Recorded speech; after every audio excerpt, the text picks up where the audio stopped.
Pues buenos días y estoy ya entrando en el espíritu de la temporada, ¿no? De Navidad. Solo falta una cosa que me parece que el árbol es un poquito bajito. Debe ser 1 metro más, ¿no? Más alto. No, la verdad que han hecho una faena aquí adornando y decorando nuestro local.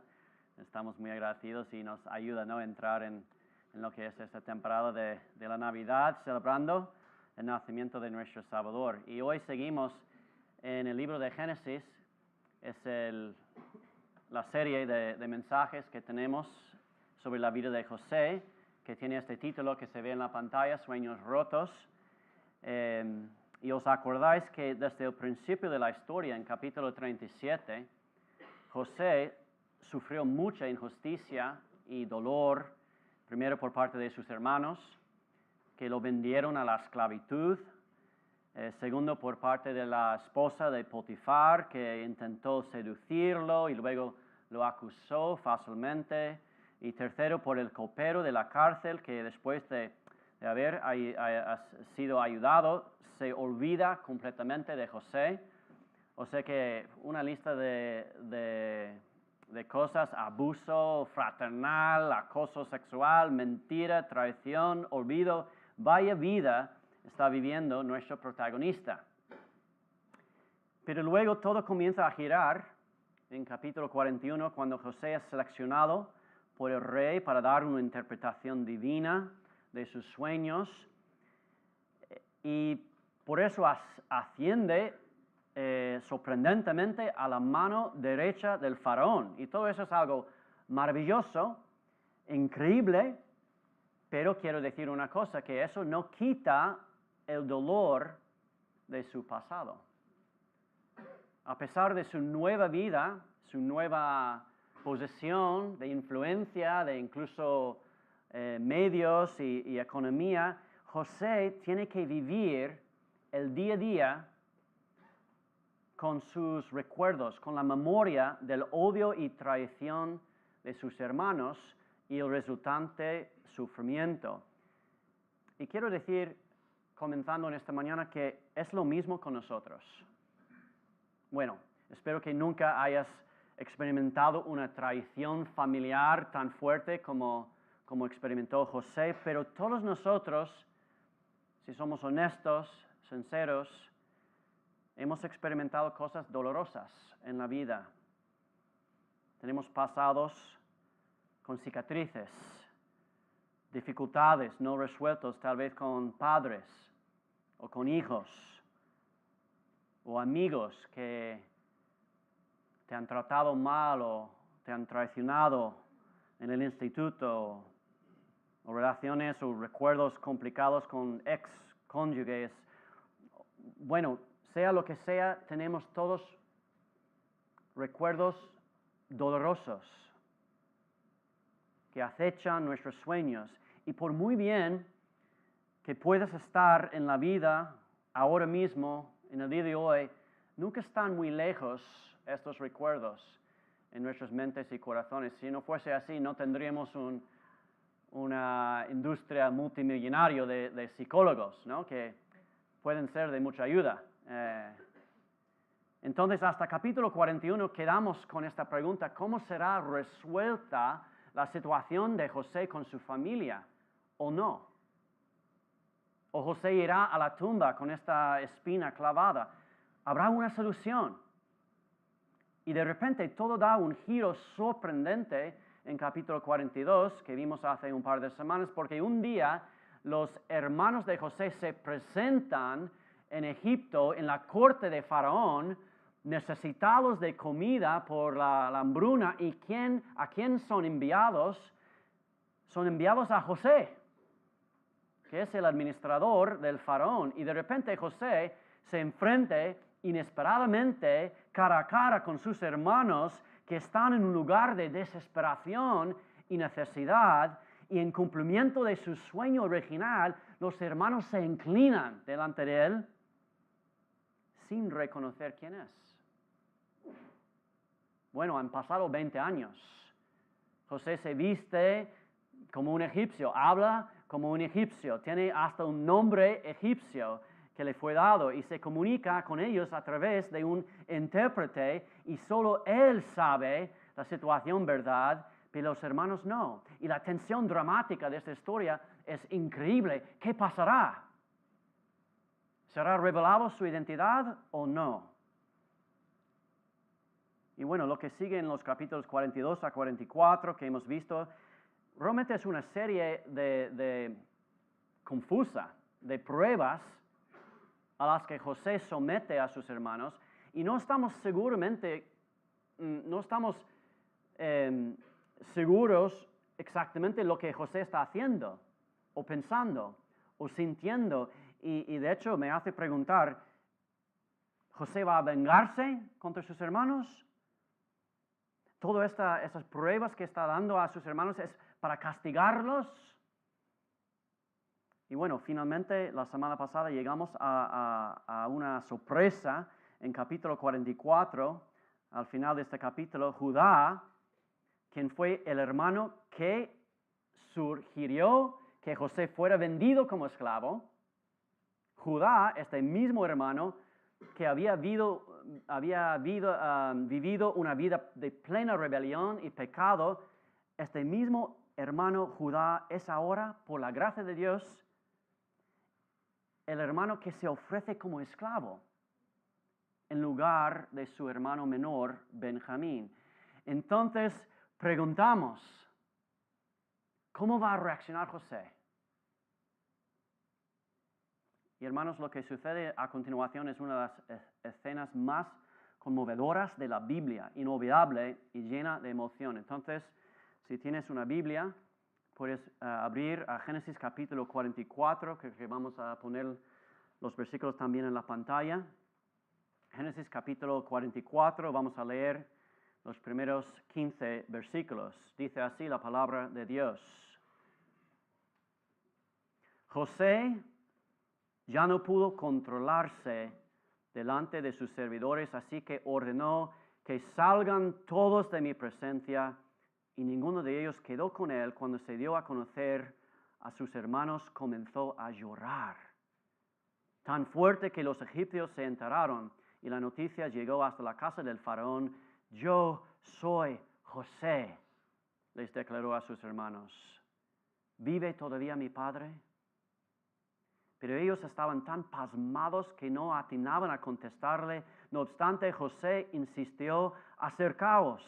Cuando ellos se acercaron, él añadió, yo soy José, vuestro hermano, a quien vendisteis a Egipto. Pero ahora, por favor, no os aflijáis más, ni os reprochéis al haberme vendido, pues en realidad fue Dios quien me mandó delante de vosotros para salvar vidas. Desde hace 2 años la región está sufriendo de hambre y todavía faltan 5 años más en que no habrá siembras ni cosechas. Por eso Dios me envió delante de vosotros para salvaros la vida de manera extraordinaria y de ese modo aseguraros descendencia sobre la tierra. Fue Dios quien me envió aquí y no vosotros. Él me ha puesto como asesor del faraón y administrador de su casa y como gobernador de todo Egipto. Versículo 9, vamos, daos prisa, volved a la casa de mi padre y decidle, así dice tu hijo José, Dios me ha hecho gobernador de todo Egipto, ven a verme, no te demores. Y verás en la región de Gosén cerca de mí con tus hijos y tus nietos, con tus ovejas y vacas y todas tus posesiones. Yo os proveeré alimento allí porque aún queden 5 años más de hambre. De lo contrario, tú y tu familia y todo lo que te pertenece carece en la miseria. Además, vosotros y mi hermano Benjamín sois testigos de que yo mismo lo he dicho. Contadle a mi padre el prestigio que tengo en Egipto y todo lo que habéis visto, pero daos prisa y traedlo ya. Versículo 14. Y abrazó José a su hermano Benjamín y comenzó a llorar. Benjamín a su vez también lloró abrazado a su hermano José. Luego José, bañado en lágrimas, besó a todos sus hermanos. Solo entonces se animaron ellos a hablarle. Señor, gracias te damos por esta tu palabra que hemos escuchado, Señor, pero queremos también entenderla y aplicarla a nuestra vida. Señor, haz esta obra por tu Espíritu Santo, porque oramos en el nombre de Jesús. Amén. Antes que nada, quiero hacer la pregunta. Con toda la injusticia y sufrimiento y dolor que ha experimentado José, gracias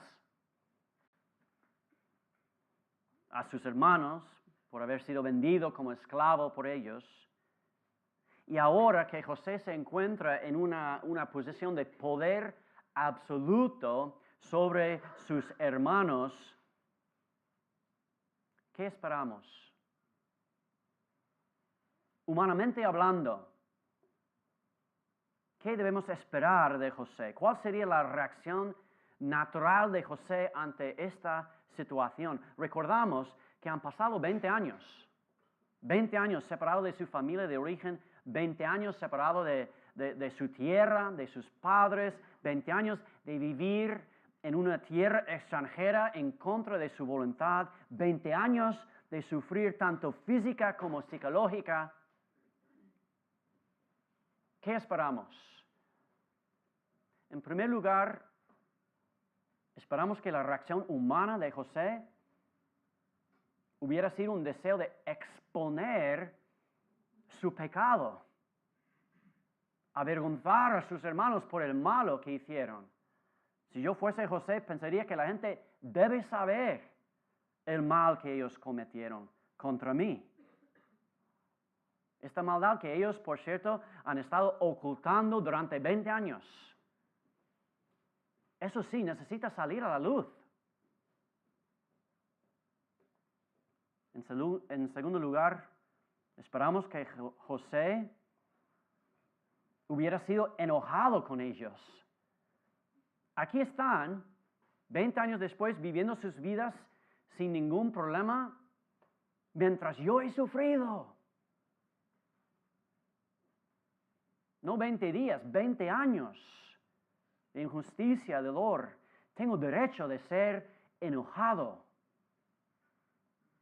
En tercer lugar, esperamos encontrar en el corazón de José una distancia irreparable desde sus hermanos, una distancia emocional. Incluso si pudiera perdonarlos, nunca sería lo mismo. Nunca podría amarlos y confiar en ellos nuevamente de la misma manera, dado lo que ellos han hecho. Y cuarto, esperamos que José hubiera tenido un deseo de justicia. No solo es necesario exponer su pecado, sino que debe haber algún tipo de castigo, de pago por el crimen que cometieron. No solo es justo, sino también a nivel de la sociedad. No podemos dejar que crímenes pasan sin consecuencias.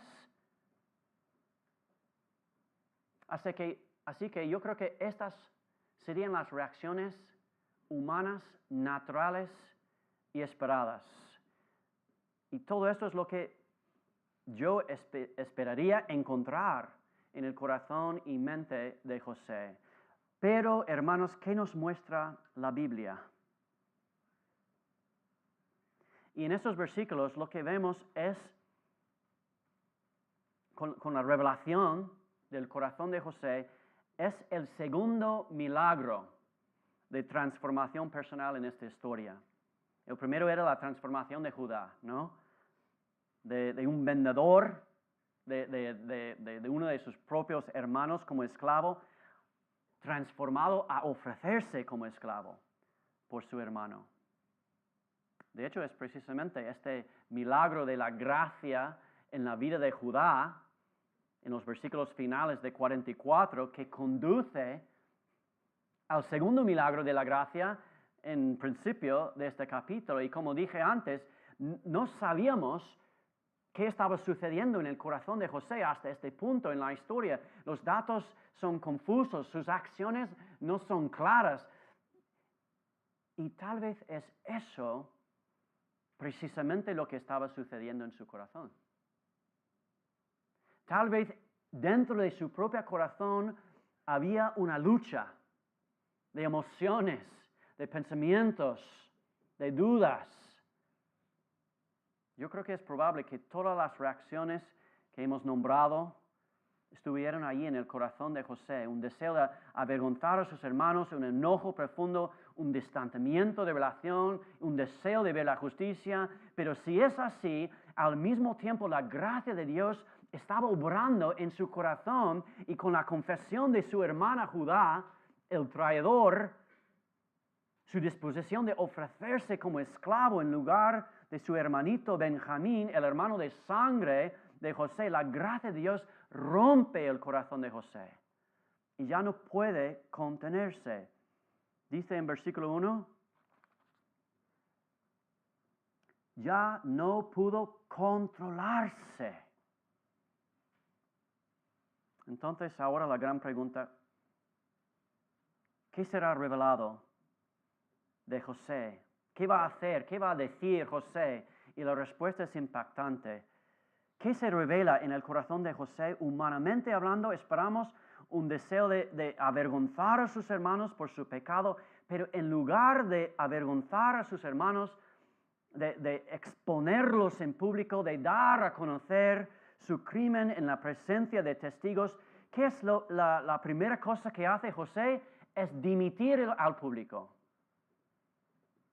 Versículo 1 dice, primeras palabras en respuesta, que salgan todos de mi presencia.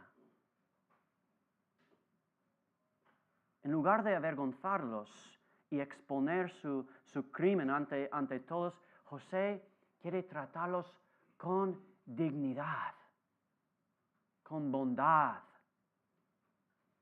cubriendo su vergüenza y manteniendo la revelación de su pecado, esta confesión de lo que había ocurrido entre ellos, de mantenerlo entre la familia.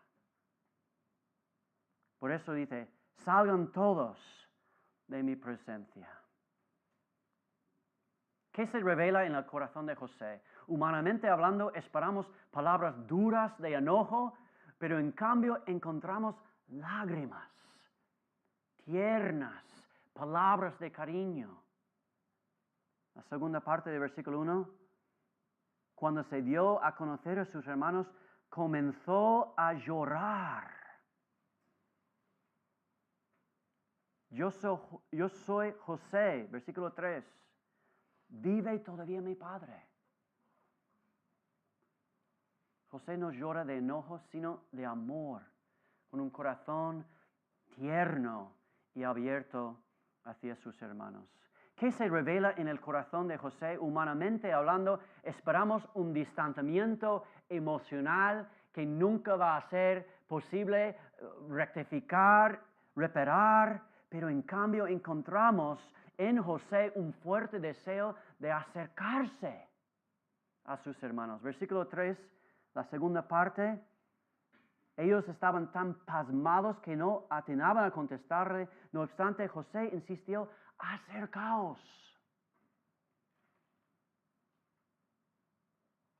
¿Qué se revela en el corazón de José? Humanamente hablando, esperamos un fuerte deseo de justicia, pero en cambio encontramos un corazón de perdón y compasión. Versículo 4 al final. Yo soy José, vuestro hermano, a quien vendiste a Egipto, pero ahora, por favor, no os aflijáis más. José desea que sean perdonados y sanados y que no queden culpas ni castigos. Y todo eso es increíble, lo que Dios ha hecho en el corazón de José. Todo eso es la autorrevelación de José. Y es el clímax asombroso de una de las historias más dramáticas en la Biblia. Y si detuviéramos aquí, sería una historia increíble. Pero hay algo más aquí en estos versículos, algo más profundo, y para mí las siguientes frases que salen de la boca de José son las más asombrosas, más profundas de toda la historia, porque revelan no solo la obra de la gracia de Dios en su corazón frente a una injusticia increíble, sino que revelan algo profundo acerca de quién es Dios. Es decir, no es solamente una autorrevelación, sino una revelación divina, porque nos da una visión del carácter, del poder y del plan de Dios en esta historia. Y la siguiente frase, si miras bien al final del versículo 5, la frase que sale de los labios de José es: pues en realidad fue Dios quien me mandó delante de vosotros para salvar vidas. ¿Lo captaste? ¿Entiendes? Durante todo este tiempo hemos visto a José sufrir a manos de sus hermanos, a manos de Potifar y su esposa, a manos de los encarcelados, y desde la perspectiva humana solo podemos lamentar la injusticia, el sufrimiento y el pecado que tanto prevalecen en este mundo, que tanto experimentamos tú y yo. Pero aquí en la segunda parte del versículo 5, de repente y con una sola frase, José pone el mundo patas arriba. En lugar de ser un mundo que está girando fuera del control, José proclama, y eso sin vacilar, que el mundo está en manos de Dios. José proclama y muestra una fe profunda en la providencia de Dios. Y no solo aquí, por cierto, en versículo 5, sino 3 veces José usa exactamente la misma frase y proclama: Dios me envió. Por cierto, en este caso la Reina Valera es una traducción un poquito mejor porque mantiene en paralelo el mismo verbo 3 veces seguidas para enfatizar este verbo, verdad, que es igual que en el idioma original, en el hebreo. En el hebreo el verbo es shalachá y aparece en versículo 5, nuevamente en versículo 7 y nuevamente en versículo 8, 3 veces. Shalachá, shalachá, shalachá, Dios me envió, Dios me envió, Dios me envió. Hermanos, todo lo que ha sucedido en tu vida para llevarte aquí, a este día, a este momento, es porque shalachá, Dios te envió. No es por casualidad. No es un mundo fuera de control. Y esa es una verdad contundente y repetida de la palabra de Dios, que la providencia de Dios está obrando, no solo a nivel general del mundo, no solo a nivel del pueblo de Dios, sino a nivel de tu vida y la mía. Ahora, no sé en qué piensas cuando escuchas la frase la providencia de Dios. A lo mejor nunca piensas en esta frase o a lo mejor para otros tengáis incluso dificultades en escuchar esta frase. Y quiero decir una cosa esta mañana: si es así, si escuchas esta frase providencia de Dios y causa un poco de dificultad mental, no pasa nada. Porque mientras mantengas las barandillas bíblicas, está bien luchar a veces con la doctrina bíblica. No siempre es fácil, ¿no? Y es natural plantearse algunas preguntas frente a esta enseñanza clara de la Biblia. Si creemos en la providencia de Dios, ¿no nos hace atribuir el mal a Dios? Y la Biblia dice, no. Dios es soberano, pero Dios nunca es el autor del pecado y el mal. Y esta es una barandilla de protección. La palabra de Dios deja claro que los seres humanos, bueno, eso sí, claro, bajo la influencia muchas veces del maligno, pero nosotros somos los responsables de nuestro propio pecado y mal. Pero otras personas preguntan, ¿pero acaso creer en la providencia de Dios nos convierte en robots? Ya que todo lo que hacemos es para cumplir la voluntad de Dios. Pero una vez más, hermanos, la Biblia dice que no. Sí, Dios es soberano, pero Dios no nos ha hecho robots. Dios nos ha dotado con nuestra propia capacidad de tomar decisiones, incluso de arrepentirnos y creer o endurecer nuestros corazones. Y esa es otra barandilla de la palabra de Dios. Y si dudamos de eso, solo tenemos que recordar el llamado central del Evangelio. Porque desde las primeras palabras, incluso de los labios de Jesús en su ministerio público, ¿qué eran las primeras palabras de Jesús? No era un llamado islámico, someteos a la inmutable voluntad de Dios y punto, no. ¿Qué es el llamado del Evangelio? Las primeras palabras de Jesús en su ministerio público: arrepentíos y creed, porque el reino de Dios se acerca. Y quiero decir eso en esta mañana. En la última instancia, la providencia de Dios es tener fe. Fe en que la bondad de Dios es más poderosa, más determinante y más segura que cualquier pecado o mal en este mundo o incluso en tu vida.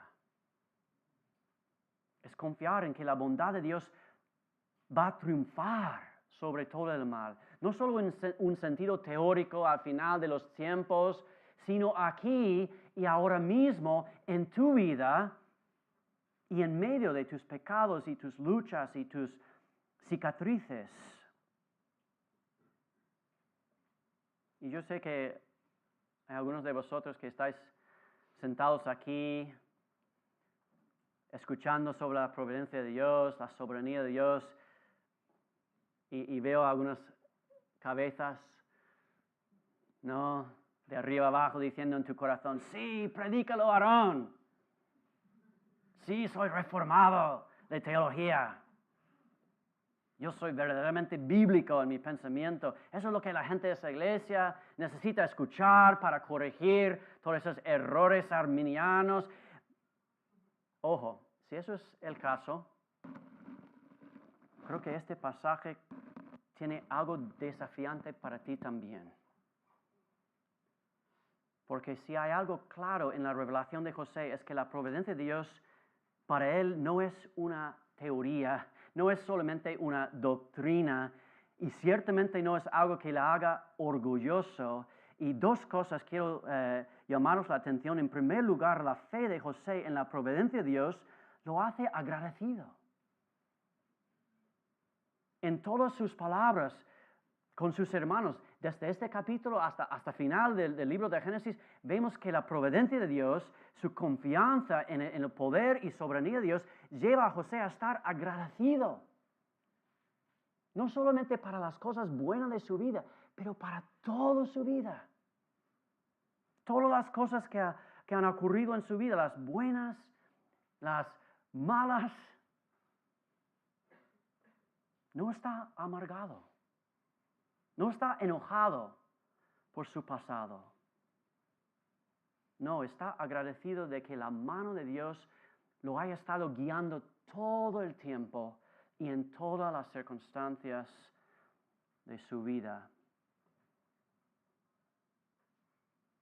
Y hermanos, si crees en la providencia de Dios, entonces quiero preguntarte en esta mañana, ¿eso cree en ti un espíritu de agradecimiento? ¿O solo es para ti una doctrina? ¿Te lleva como a José a creer que Dios obra en todo en tu vida? como dice en Romanos capítulo 8, 28, este maravilloso versículo que muchos de nosotros sabemos de memoria. Ahora bien sabemos que Dios dispone todas las cosas para el bien de quienes lo aman. Una creencia verdaderamente bíblica en la providencia de Dios te llevará a un espíritu de agradecimiento en tu vida. Y en segundo lugar, la fe de José en la providencia de Dios lo lleva a actos concretos de reconciliación. Mira las palabras que rodean su declaración en la providencia de Dios. Dice en versículo 4, acercaos. Y luego, ¿qué dice? No os aflijáis más. Fue Dios quien me envió. Volvió luego en versículo 5 dice, en realidad, fue Dios quien me mandó delante de vosotros. Y luego anima a sus hermanos a volver a la casa de su padre. Sobre todo lo vemos en versículo 15. Porque versículo 14, el penúltimo versículo, vemos que José tiene este momento tierno de abrazar a su hermanito Benjamín, este hermano que probablemente tenía nada más que 1 año de edad cuando fueron separados. Y dice que comenzó a llorar, y Benjamín también. Pero versículo 15, mira lo que dice. Y luego José, bañado en lágrimas, besó a todos sus hermanos. Y dice que eso fue el momento cuando ellos se atrevían a hablar abiertamente con él. Hermanos, si crees en la providencia de Dios,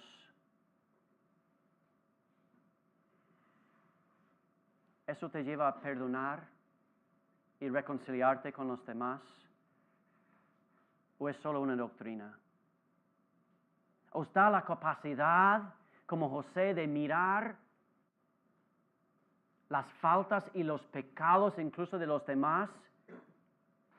Incluso los pecados cometidos contra ti, y mirarlo con bondad, sabiendo que Dios va a utilizar todas esas cosas para cumplir sus buenos propósitos en tu vida. Porque una creencia verdaderamente bíblica en la providencia de Dios te llevará a actos concretos de perdón y reconciliación. Voy a citar una vez más este pastor de la Reforma, Juan Calvino, que escribiendo justo sobre estos versículos dice lo siguiente, que José fue un hábil intérprete de la providencia de Dios cuando tomó prestado de ella un argumento para conceder el perdón a sus hermanos. La magnitud del crimen cometido contra él pudo haberle enfurecido tanto como para hacerle arder en deseos de venganza, pero cuando reflexiona en que su maldad había sido superada por la maravillosa y inmerecida bondad de Dios, abraza con bondad a los hombres cuya deshonra Dios había cubierto con su gracia. Eso es el resultado de creer verdaderamente en la providencia de Dios. Una reconciliación y un perdón. Hermanos, quiero terminar este mensaje de hoy recordándolos de que todos los héroes de la Biblia, podemos pensar, por ejemplo, en todos los nombres de Hebreos capítulo 11, nombrando todos los héroes de la Biblia, pero ninguno de ellos es perfecto. Sin embargo, a pesar de las imperfecciones en cada protagonista de la Biblia, sí, por la gracia de Dios, a veces ellos reflejan quién es Dios. ¿Por qué? Porque el mismo Dios está obrando dentro de ellos.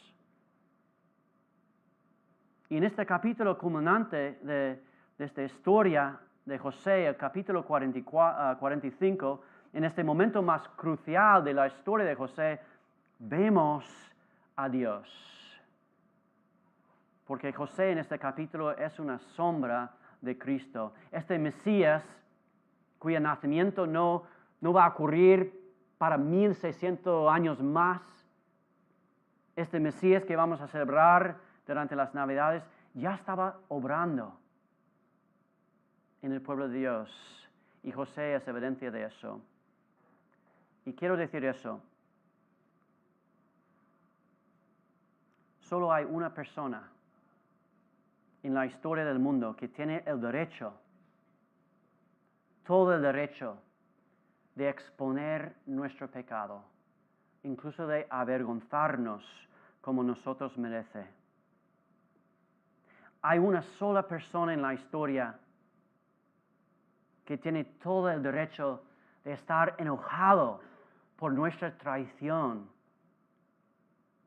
de distanciarse de nosotros porque somos pecadores, de exigir justicia ante nuestro Padre Celestial, y esta persona es Cristo. Pero ¿cómo nos trata Jesús? ¿Cómo es que Jesús te trata a ti y a mí? No deseando avergonzarnos, sino tratándonos con dignidad, cubriendo nuestra vergüenza, no con enojo, sino con lágrimas. Dice en Lucas capítulo 19 que Jesús se acercaba a Jerusalén